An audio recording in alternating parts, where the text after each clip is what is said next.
नमस्कार दोस्तों। आज मैं आपको सुनाने जा रही हूँ मेहरुन्निसा परवेज़ द्वारा लिखी हुई कहानी। मेहरुन्निसा परवेज़ आधुनिक हिंदी साहित्य की लेखिकाओं में बहुत चर्चित नाम है। हिंदी साहित्य में मुस्लिम मध्य वर्गीय चेतना की लेखिका के रूप में मेहरुन्निसा परवेज़ की एक अलग पहचान है। तो आइए सुनते हैं उनके द्वारा लिखी हुई एक कहानी जिसका शीर्षक है पासंग। आज सुबह से ही बड़ी उमस थी। हवा बंद सी थी, पत्ते तक जरा नहीं हिल रहे थे। पंडुक पक्षी की आवाज सारे सूने वातावरण में गूंज रही थी। सुबह से ही पसीने की धार बहने लगी थी। गर्मी तेज हो गई थी। दुपट्टे से पसीना पहुंचते पहुंचते कनी का दुपट्टा पूरी तरह गीला हो गया था। वातावरण की उमस को देख लगने लगा था जैसे मानसून बस आने ही वाला है। वैसे इस बार अच्छी वर्षा की आशा थी, क्योंकि पूरी गर्मी के दिनों में एक बार भी पानी नहीं आया था। कनी कबूतरों के दड़बों के पास खड़ी नन्हे नन्हे उनके नए बच्चों को देख रही थी। कबूतर के बच्चे भी उसे देख अपनी चोंच खोल रहे थे, जैसे चुग्गा मांग रहे हों। बाहर दादी के पास कोई आया था। बातचीत की आवाज पूरे घर को लांघकर पीछे तक जा रही थी। इतनी सुबह कौन आया होगा? कनी बेटी, कनी, दादी ने पुकारा। दादी की हाँक पर सरपट दौड़ते सारे कमरों को लांघती वह बाहर आ गई। बाहर रशीद चचा बैठे थे। सुगरा भी झाड़ू से घर साफ कर रही थी। रशीद चचा के कांधे पर मक्का मदीने का गमछा रखा था। इसका मतलब था मस्जिद से इधर ही आ रहे थे। रशीद चचा काफी खुश लग रहे थे। एक लाल पुड़िया में सोने की बजट्टी रखी थी, उसे दादी को दिखा रहे थे। बजट्टी बड़ी सुंदर थी, उसमें लाल पोत गुथी थी। बड़ी अच्छी बनी है, दादी ने बजट्टी देखकर लौटाते हुए कहा। अब जो भी देना चढ़ाना हो रशीद तुम ही करो, मैं कहाँ से लाऊं? मेरे पास थोड़े से गहने हैं, वह मैंने कनी के लिए रखे हैं। सोने की गेहूं माला, मोहन माला, कुंदन का गुलूबंद, वह तो सारे कनी की माँ के पास ही रह गए हैं। अपना चंदन हार तो मैं कब का बेच चुकी हूँ। बस एक 5 तोले की चेन और झुमका ही बानों को दे पाऊंगी। खाला, तुम्हें इतने सोचने की जरूरत नहीं है। इतना दे रही हो यही बहुत ज्यादा है। मैं कौन सा तुमसे कुछ कह रहा हूँ। अब सोने का भाव देखो, वह भी बढ़ रहा है। पहले जवाहरात की कीमत आंकी जाती थी, सोने को कौन पूछता था। पर अब देखो जवाहरात गायब ही होते जा रहे हैं। जब से अंग्रेजों का राज हुआ है तब से हीरा, नीलम, लाल, पुखराज, पन्ना देखने को आंखें तरस गईं। सारे जवाहरात गोरी मेमा को भेंट में दे दिए गए हों, ऐसा लगता है। अंग्रेज सारी कीमती जवाहरात अपने देश ले गए हैं। खदानों पर उनका हुक्म चलता था, वह मालिक थे और हम लोग सिर्फ मजदूर बनकर रह गए थे। जब से कनी के दादा मरे, उनके साथ जैसे इस घर के सारे हीरे जवाहरात भी कब्र में दफन हो गए। सब सपना सा लगता है। वह इतने पारखी थे कि दूर से ही एक नज़र में हीरे की कीमत आंक देते थे। अब तो सोना भी खरीदे कितने बरस गुजर गए। हाँ, क्या भाव चल रहा है सोने का? सोना 35 रुपया तोला पहुंच गया है खाला। खुदा खैर करे, दादी ने ठंडी सांस भरी। इतना महंगा हो गया है? मैंने तो बेटा 1925 में 15 रुपए तोले के भाव से सोना खरीदा था। उसके बाद से तो खरीदा ही नहीं। बेटा पहली बार पढ़ने बैठा था, तब शगुन में सबको दिया लिया था, तभी घर में सेरवा सोना खरीदा गया था। उसके बाद तो ऐसी गर्दिश का दौर रहा कि माशा भर नहीं खरीद पाई। बस मौके मौके पर घर का ही रखा सोना लेने देने में काम आया और बुरे दिनों में उसे बेचा तक था। खाला, वैसे अभी सोना ज़्यादा बढ़ा नहीं है, पर सुना है अब बढ़ जाएगा। सन 40 में 25 रुपये तोला हो गया था, अब देखो 35 का हो गया। बेटा पहले सोने को कौन पूछता था? तब तो 15 रुपये तोला था, फिर भी कोई नहीं खरीदता था। सोना तो गरीब लोग खरीदते थे, रईस लोग तो हीरे जवाहरात और मोती खरीदते थे, उसी से इंसान की हैसियत गिनी जाती थी। सोना तो खैर खैरात में देते थे। पहले सोने में मिलावट कौन करता था? ठोस गहने बनते थे। आज जैसे नाजुक गहने कहाँ बनते थे। अब तो मिलावट से चाहे जितने कम वजन के गहने बन जाते हैं। कनी के दादा ने तो बेटा 1925 में जो सोना खरीदा था उसी ने इस घर की आबरू ढांक रखी है। उसी को जोड़ घटाते काम चल रहा है। बेटे के ब्याह में भी नहीं खरीदा, सब घर का ही निकाला। रहा सहा बेटी की बीमारी में चला गया। अब तो समझो कंगाली ने डेरा जमा लिया है। पहले गहनों से औरतों की गर्दनें झुक सी जाती थीं। सिर भर सोने की तो हमने हंसली पहनी है रोजाना। 70 तोले का चंदन हार पहने रहती थी। 5 तोले की सरजे की नथ पहने रहती थी। यह सारा तो पहनना ही पड़ता था। कनी के दादा इंतकाल फरमा गए, तब सब उतार कर बक्स में सैंत दिया था। खाला, तुम्हारा चंदन हार मोहन माल तो भाभी ने लौटाया नहीं ना? कहाँ लौटाया, उसी का तो इतना झगड़ा था। माँ बाप ने बेटी के साथ गहने भी रख लिए। 11 लड़ों का था, दोनों तरफ मोर बने थे। मोर हीरे नीलम और पन्ने में जड़े गए थे। बेहतरीन काम था। उस जमाने की महीन कारीगरी थी। बारीक पच्चीकारी का काम था। कितने अरमानों से बहू को दिया था। खैर, दादी ने कराह कर आह भरी, कनी को तो जरूर देंगी भाभी। अब वह बात छोड़ो, चील के मुंह में माल दबा है। चील मुंह खोले तो हार गिरे। हम तो बस आस कर सकते हैं। दादी, कनी ने अचानक पहुंचकर हाजिरी लगाई। बेटी, जरा सुगरावी से कहना चाय बना दे। अच्छा। कनी जो दरवाजे की आड़ में खड़ी खड़ी बातें सुन रही थी, देखा दादी पुराने दिनों में गोता लगा रही हैं तो बोल पड़ी थी। बावर्ची खाने में कनी पहुंची तो देखा कुलसुम बैठी थी। कुलसुम को देख अच्छा लगा, जाने क्यों राहत सी मिली। दोनों ने एक दूसरे को मुस्कुरा कर देखा। गुड़िया के ब्याह का झगड़ा दोनों भूल गई थीं। बानो, आप कहाँ हैं? कनी ने पूछा। उन्हीं के कमरे से तो आ रही हूँ। वह बेसुध बुखार में पड़ी थी। उनका गरारा जांघों पर चढ़ गया था, टांगें नंगी हो गई थीं, पर उन्हें होश तक नहीं था। मैंने उनके कपड़े ठीक किए और चादर उड़ा कर आई हूँ। सुबह सुबह कैसे आ गई है? तुझे बताने आई थी, हमारे घर शादी की जोरदार तैयारियां हो रही हैं। निकाह का लाल साटन का जोड़ा बनकर आ गया है। गरारे में नखी गोटा से बेल बूटे बनाए गए हैं। दुपट्टों में नखी गोटा का गजरा लगाया गया है। कुर्ते पर सलमाज सितारे टाँके गए हैं। लाल महजर में मुकेश भरा गया है। जेवर बनकर आ गए हैं। झुमके, बजट्टी, टीका, नथ, चूड़ियाँ सब बनकर आ गई हैं। वलीमे की दावत के लिए 5 बकरे भी आ गए हैं। अच्छा, मगर यहाँ तो कुछ नहीं हो रहा है, कनी ने हैरानी से कहा। सच, बानो आपा मेरी भाभी बनकर आ रही हैं। सोचकर ही मेरा दिल बांसों उछल रहा है। बानो आपा की शादी से तुझे बड़ी खुशी हो रही है, कनी तमक कर बोली। अच्छा, मेरी गुड़िया कैसी है? मजे कर रही है दूल्हे के संग। अच्छा, तू बानो आपा की शादी को लेकर नाराज है ना? यह तो बड़े लोगों ने तय किया है।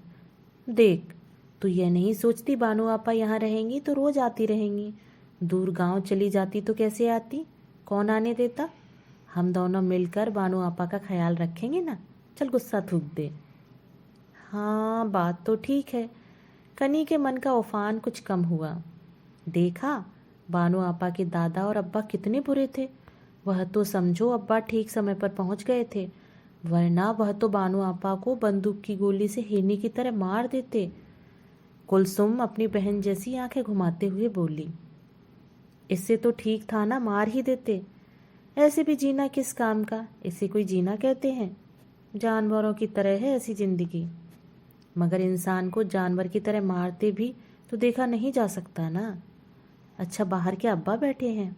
हाँ, तूने नहीं देखा? नहीं, मैं तो पीछे से चुपचाप आई थी। अब्बा को मत बताना मैं आई थी। कल ही अम्मा पर बरस रहे थे कि लड़की बड़ी हो रही है, सारा दिन धीका मुस्ती करती घूमती है। मुझे तो लगता है कनी, अब यह लोग मेरी पढ़ाई भी बंद करवा देंगे और मेरी शादी कर देंगे। अब्बा सुना है रिश्ता देख रहे हैं। अरे, कनी का चेहरा भय से सफ़ेद पड़ गया, आंखों में पानी उतर आया। बानो आपा चली जाएंगी, तू भी चली जाएगी। सोच में कैसे रह पाऊंगी? तेरी भी तो कहीं ना कहीं शादी होगी। कोई दूल्हा जरूर अल्लाह ने पैदा किया होगा। अम्मा कहती हैं अल्लाह हर इंसान का जोड़ा भी पैदा करता है, वह भी कहीं ना कहीं तो होगा। बाप रे, इतना कहकर मुझे मत डरा। चल बानो आपा के कमरे में चलते हैं। दोनों उठकर बानो आपा के कमरे में चली गईं। कुलसुम ने बानो आपा को जगाया। बहुत मुश्किलों से बानो आपा उठ पाईं। कनी पलंग की पार्टी पर बैठी बानो आपा को तकती रहीं। बानो आपा का बुझा बुझा सा रूप उसे डस रहा था। काश खुदा ने इंसानों की तकदीर लिखने का काम उसे दिया होता तो वह दुनिया की तमाम औरतों के नसीब सुनहरे अक्षरों से लिख देती। बानो आपा का नसीब और अम्मा का नसीब सबसे अच्छा लिखती। ऐसी इबारत लिखती कि वह सारी उम्र सोने के पालने में ही झूलती। अल्लाह से लड़ लड़कर सारी औरतों का नसीब मांगती। अल्लाह ने तो नसीब लिखने का काम छठी को सौंप रखा है। वही तो उल्टे सीधे नसीब औरतों के लिखती है। खुद औरत होकर बुरे नसीब की इबारत लिखती है। क्या अल्लाह को इनके काम का मुआयना नहीं करना चाहिए? उल्टे सीधे नसीब लिखकर यह लोग अल्लाह को बदनाम नहीं कर रहे? ऐसे ही देखो, मौत का फरिश्ता मलकूम मौत किसी का भी घर उजाड़ कर चली जाती है। अब्बा को जवानी में ले गया, पूरा घर उनका उजड़ गया। काश यह लोग कहीं मिल जाते तो उनसे जरूर पूछती, वह लोग इतने बेरहम क्यों हैं? अल्लाह तो रहम करता है, पर यह लोग उसकी नाफरमानी क्यों करते हैं? लोगों का घर क्यों उजाड़ देते हैं? दुनिया में बुरे नसीब लेकर पैदा होने से क्या फ़ायदा? कुछ तो सुख चैन अपनों का प्यार लिखना चाहिए ना। सबको बराबर से सुख और दुख बांटना चाहिए ना। कहीं तो सुख ही सुख और कहीं दुख ही दुख। ऐसा क्यों? क्या अल्लाह को कुछ पता नहीं होता? दादी कहती हैं, अल्लाह शब रात की रात पहले आसमान पर आते हैं और दुनिया के सारे बंदों की किस्मत का हिसाब किताब देखते हैं। पूरे बरस का दुख और सुख देते हैं। इसलिए बंदों को इस रात इबादत करके खुदा से मांगना चाहिए। तो अल्लाह सिर्फ साल में एक बार पहले आसमान पर आते हैं, बाकी दिन 7वें आसमान पर रहते हैं। ऐसा क्यों? तभी तो उन तक दुआएं नहीं पहुंचती। उनके फरिश्ते इंसानों की बात ठीक से नहीं लिखते। काश अल्लाह मियाँ हमेशा पहले आसमान पर होते तो देखते इंसान कितने दुख में पागल हो रहे हैं। उनके फरिश्ते माँ बाप को बेटे से और बेटे से माँ को छीन रहे हैं। ऐसी बदइंतजामी से दुनिया कैसे चलेगी? कहीं किसी ने बानो आपा के लिए जादू टूना तो नहीं किया है? दादी बताती हैं कि पैगंबर हजरत मोहम्मद साहब पर भी दुश्मनों ने जादू किया था। वह बीमार रहने लगे थे। तब एक जादू के जानकार आदमी ने अपने अमल की बैठक की थी और उसने पता लगाया था कि कंधे कुएं में पत्थर के नीचे 11 गिठान बांधकर जादू किया था। उस व्यक्ति ने अपने अमल से जादू को तोड़ किया। जैसे जैसे अमल पढ़ते गए वैसे वैसे गिठान टूटती गई, टूट टूट कर गिरती गई। लोग तो इतने बुरे हैं कि पैगंबरों को भी नहीं छोड़ा। तो बानो आपा तो एक लड़की ही हैं। दादी बताती हैं, पहले अल्लाह ने इंसान नहीं बनाया था, जिन्नात बनाए थे। वही दुनिया में रहते थे, उन्हीं का राज्य था। खुदा ने जिन्नातों को एक ही ताकत दी थी और रूहानी ताकत थी, और उनकी यही ताकत बहुत तगड़ी थी जिससे यह किसी को भी डराकर अपने बस में कर लेते थे। इनका राज्य पाताल में था, जो अभी भी है। इनसे परेशान होकर अल्लाह ने इंसान बनाए और इसे दोहरी ताकत दी, एक रूहानी दूसरी जिस्मानी, यानी आत्मा और शरीर। 2 ताकतों के बावजूद भी इंसान जिन्नातों के आगे, जादू टोनों के आगे, शैतानी ताकतों के आगे हार जाता है। बानो आपा पर भी किसी ने जादू तो नहीं कर दिया?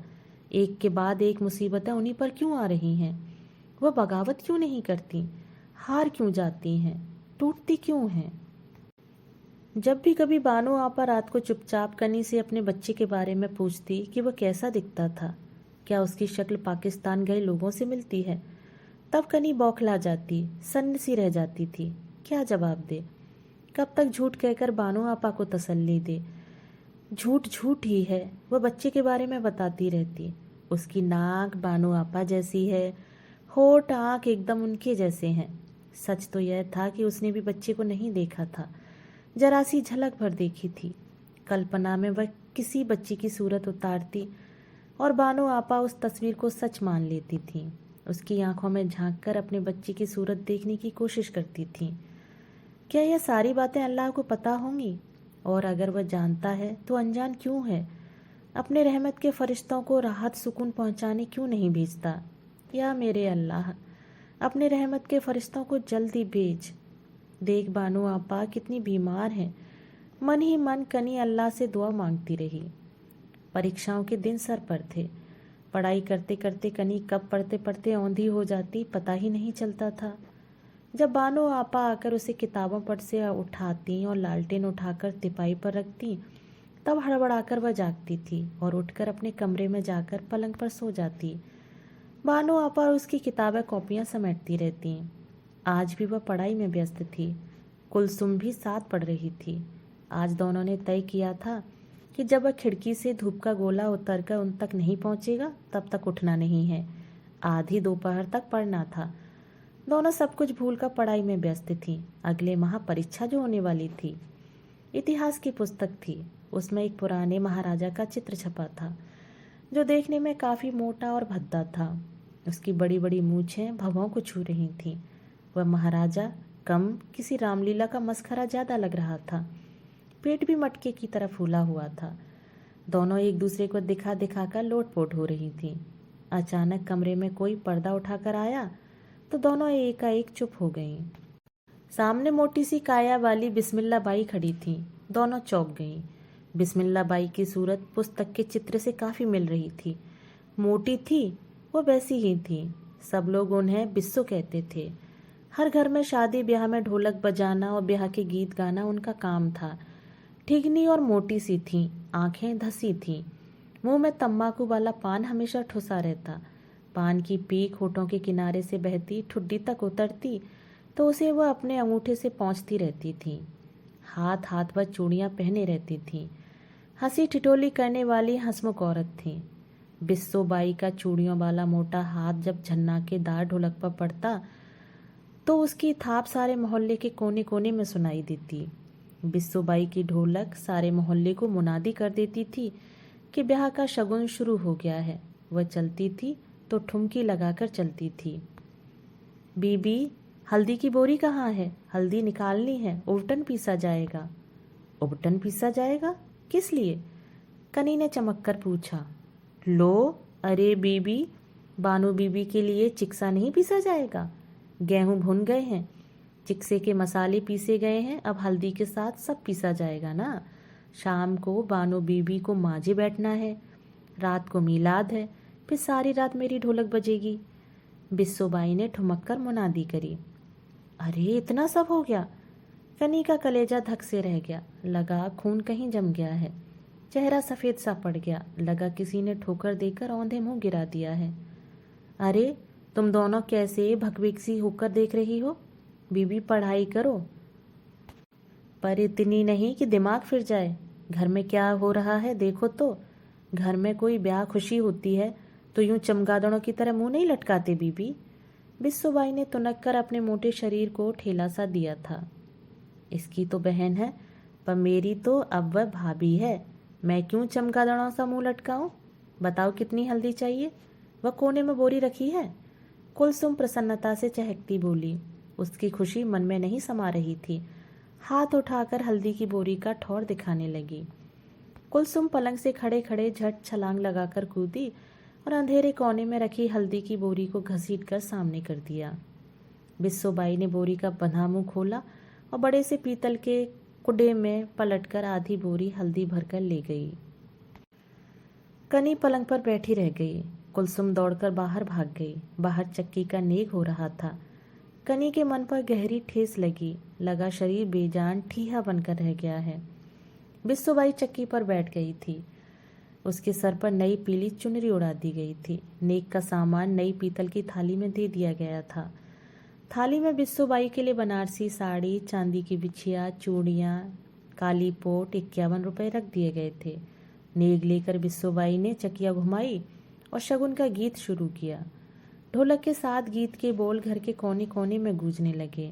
घर की दीवारों पर उनकी रिदम थिरकने लगी। सबके चेहरों पर उमंग उत्साह की रंगत दौड़ने लगी। चक्की पर पिस्ते चिक्सा की सौंधी महक चारों ओर उड़ उड़कर छाने लगी।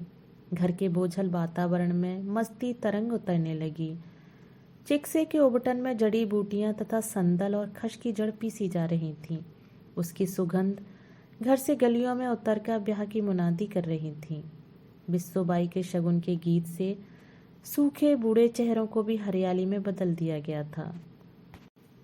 बरसों बरसों बाद शगुन की नीलकंठी चिड़िया के फड़फड़ाते पंखों को किसी ने देखा था। सुरमई हवा की तरंग में डूबी चिड़ियों ने छत की मयालों पर बैठकर चकराई आंखों से घर के नए वातावरण को तका था। गीत के सुरों में बूंद बूंद करके मन का आवेग उतर आया था। बरसों से बारिश की सीलन के बाद जैसे सूरज की सेक मिली थी। थके चेहरे रौनकदार होकर दमकने लगे थे। ढोलक की थाप पर बिस्सोबाई के गाए बन्नी के बोलों में थके सुखे बंजर बेजान चेहरों पर बारिश की पहली फुहार का सुख भर दिया था। बूंदाबांदी से सूखे पत्ते से चेहरे हरे हो गए थे। बन्नी के बोल वहां बैठी औरत के चेहरे को सुख दे रहे थे। बसंत जैसे हर मुख पर खिलखिला उठा था। बुलबुल जैसे आंगन में उतर आई थी और उसकी कुहुक से पूरा वातावरण गुलजार हो उठा था। बूढ़े चेहरों पर भी जवानी की लुनाई लौट आई थी। आंखों में मीठे शहद भरे सपने जी उठे थे। आंखें अपलक सी खुली तकती रह गई थीं। सब ठगी सी मद से भरी बैठी थीं। बन्नी के गीत के बोल के साथ अपने मायके के आंगन में उतर गई थीं। बन्नी के गीत ढोलक पर सदियों से गाए जाते हैं। नन्ही बच्ची से लेकर बूढ़ी औरत तक इन बोलों को सुनकर जी उठती हैं। उनके मन में तरंगें उठने लगती हैं।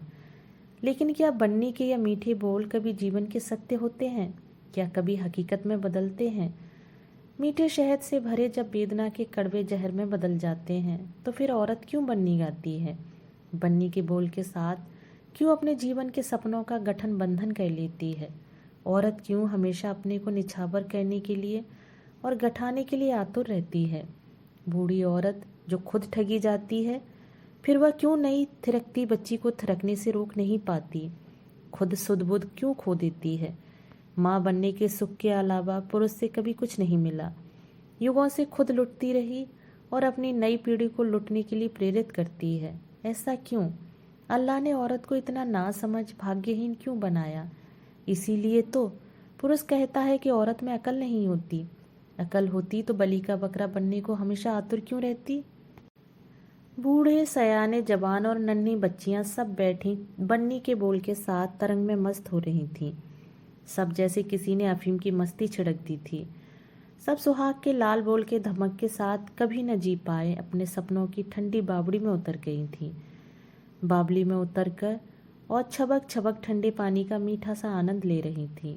ढोलक के गीत आंगन में बतासे सा मीठा स्वाद दे रहे थे। ढोलक की ठनक से पूरा घर गूंज रहा था।